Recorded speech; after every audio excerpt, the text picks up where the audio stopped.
Hello everyone, thanks for watching Oldies and Goodies. So today we've got an oldie and a goodie.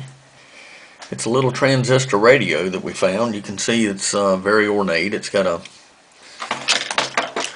ornate speaker cover here. It looks really nice. It's brass and it's got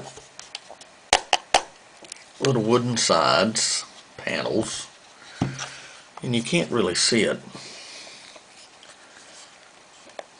But it says made in Switzerland down here.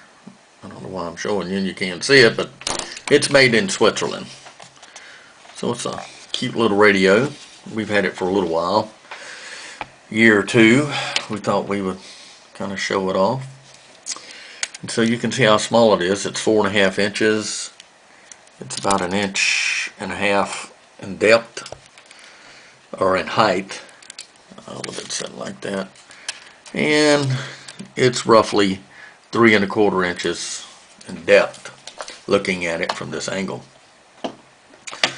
So I was unable to determine who made this little radio, but I did determine about when it was made, and how I did that was through the civil defense marks.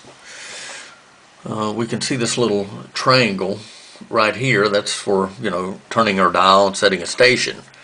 But on a civil defense mark is also a triangle, and it's on the dial, and it's always usually set between 13, it's about 13, and 6 and 7 on that dial. So in this case it would be, there'd be one right here, and there would be one right here, right there.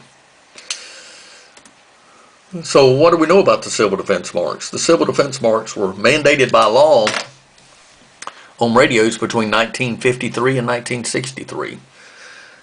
So it had to be done. And the reason why we had those civil defense marks was because of our Cold War, so to speak, with Russia.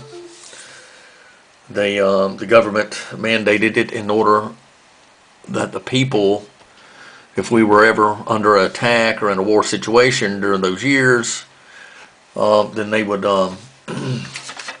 you'd be able to pick up your radio, tune it to the civil defense mark, and you could hear any pertinent or important information the government wanted to get out to the American people. Now, it ended in 1963 with the emergency broadcast system. So that's when the civil defense marks ended. So that's what has allowed me to determine the age of this radio, although we haven't determined a maker. So if you've seen one of these before and you know who made them or who possibly made it, leave me a note in the comments. The cool thing about this little radio is it also works.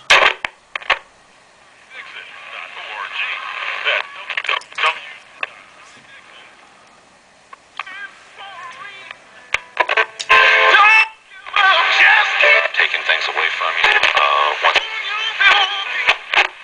Do something else that you're not. Let's go this way. Coach Lawrence Taylor, one of the greatest players, maybe the greatest defensive player of all time. You can make that argument. All right. So there you go. It works. We didn't give but a few dollars for it. Somebody obviously wanted to get rid of it for whatever reason, and we just added it to our collection. So there you go. It's a good oldie. It's a goodie. And y'all have a good evening.